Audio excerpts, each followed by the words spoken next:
Rebonjour. Eh bien, nous allons aborder dans cet entretien la troisième partie que je voulais consacrer aux leurs. Je vous rappelle que la première parlait des faux dévots et des gourous et que la deuxième parlait de l'enfumage politique et de celui des médias.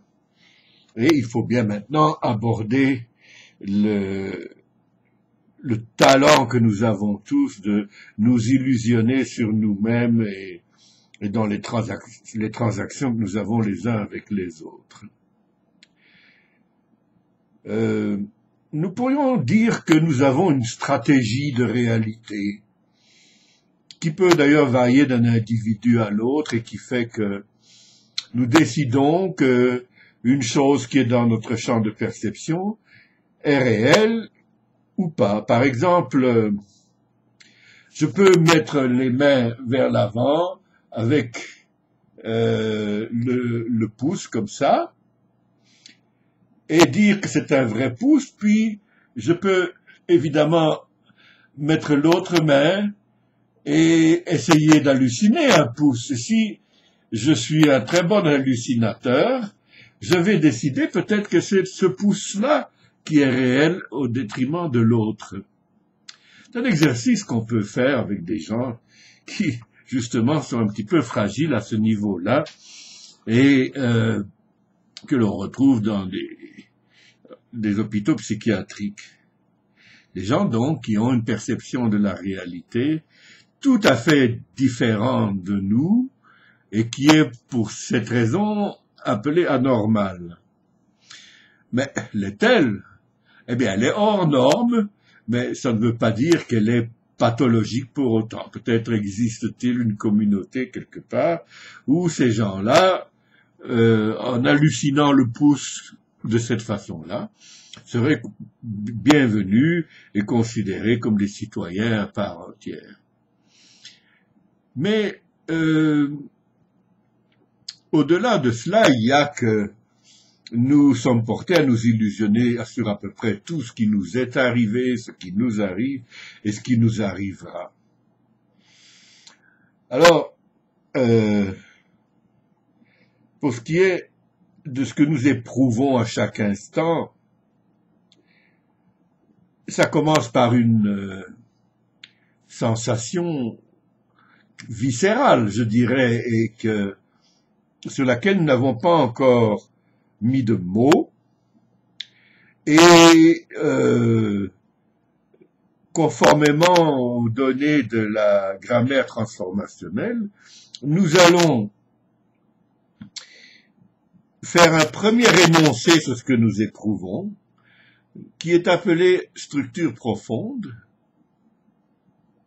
qui est déjà donc fait de mots, mais encore inconscient. Ensuite, une série de filtres vont s'interposer entre la prise de conscience de ce que nous éprouvons et cette structure profonde, des filtres qui dépendent de notre culture, de nos peurs, de nos conditionnements, et chacun de ces filtres est appelé une transformation.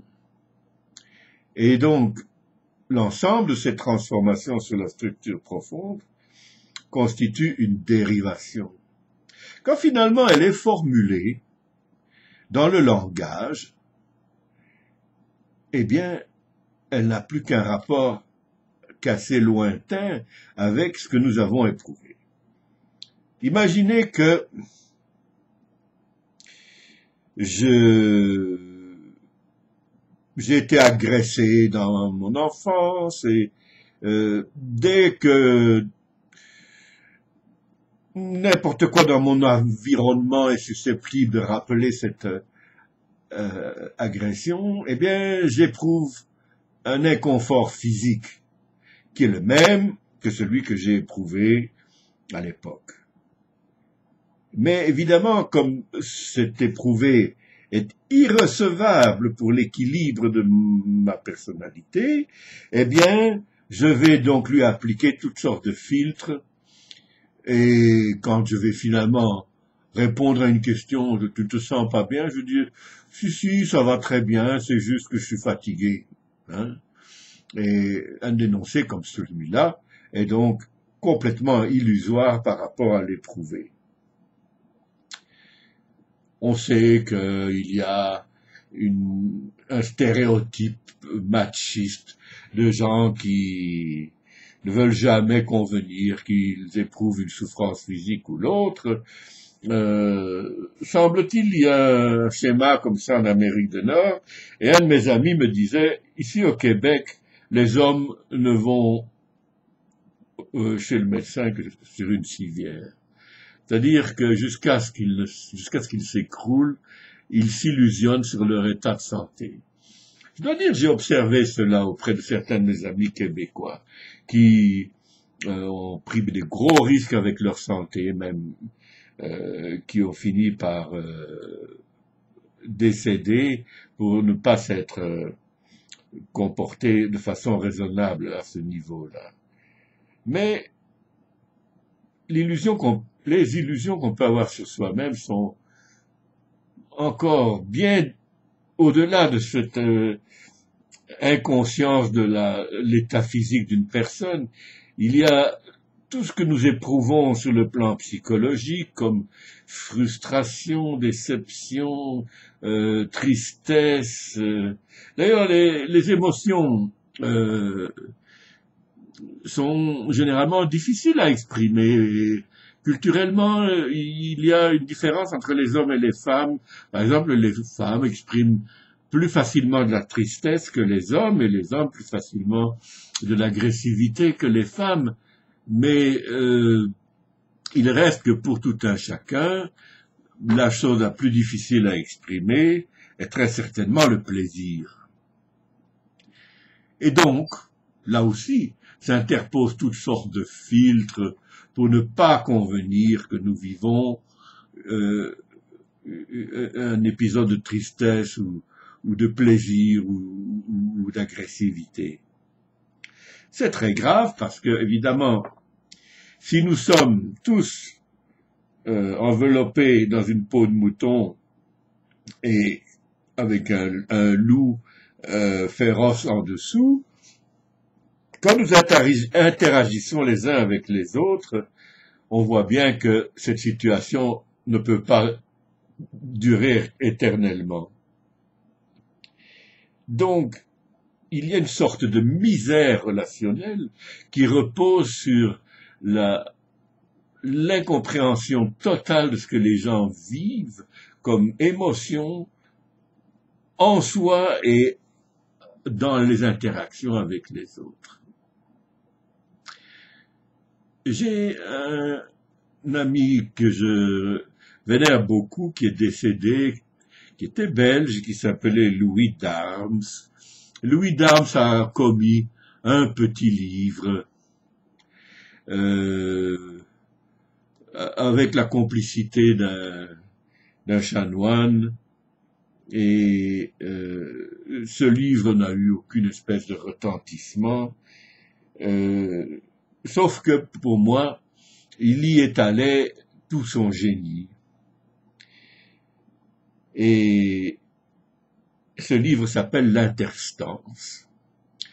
De quoi s'agit-il dans l'interstance? Il s'agit simplement d'une entité qui existerait entre deux personnes qui interagissent. Cette interstance préexisterait, d'après Louis Daerms, aux deux interlocuteurs et s'arrangerait, entre guillemets, pour que les deux interlocuteurs se rencontrent et parlent et communiquent. Alors, à une soirée, une dame s'est approchée de Louis Daerms en lui disant « Mais enfin, maître, c'est quoi au juste vos interstances ?» Et il a dit « Ce sont les anges, madame. » Et c'est pourquoi j'ai donné le titre de communication, ou les anges dans la communication, à mon tout dernier livre, parce que je crois que ces entités, les interstances donc, sont des entités énergétiques, mais qui ont une certaine orientation, une certaine conscience, et qui font se rencontrer des gens pour qu'il y ait un, un clash, un flash entre eux dans une interaction. Elle peut être positive comme elle peut être négative. Et donc, les anges auraient alors pour mission simplement de faire s'abattre toutes les cloisons illusoires qui existent entre deux personnes dans un échange parfois assez passionnel qui ressemble à une sorte de catharsis. Moi, j'aime bien cette théorie-là et je l'ai faite mienne dans un souvenir de grande vénération à la mémoire de ce cher Louis Downes. Il est d'ailleurs mort comme un maître du zen, la personne qui prenait soin de lui, qui était une dame de l'aristocratie, fort riche, et qui payait pour toutes les dépenses médicales et de séjour dans une résidence pour personnes âgées et malades, me disait un jour, tiens, tu vas voir Louis ce soir, demande-lui ce que je signifie pour lui. Et Louis ne parlait plus. Je lui dis, mais il risque de ne rien dire, mais essaye quand même, parce qu'il dit, j'en ai marre de ne pas savoir ce que je représente pour lui.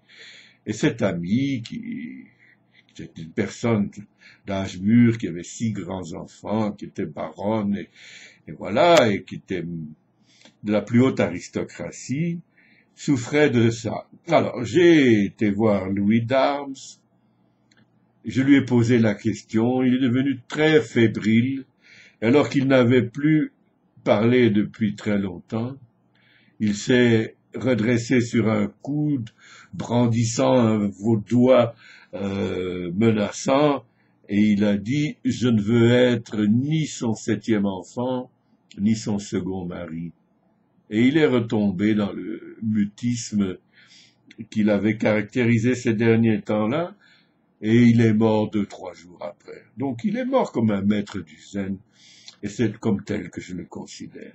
Paix à son âme, s'il en a une, ce que le bouddhisme semble ne pas accréditer. Voilà. Je vais vous laisser sur cette anecdote en estimant que nous avons fait un premier tour sur le leurre, les leurres et comment ils nous empoisonnent l'existence à tous les niveaux, personnel, social, politique, médiatique, et que, au-delà de tout cela, malgré tout, je vous souhaite de rester dans le bonheur et à l'abri des souffrances et des malédictions en tout genre, jusqu'à notre prochaine rencontre. Merci.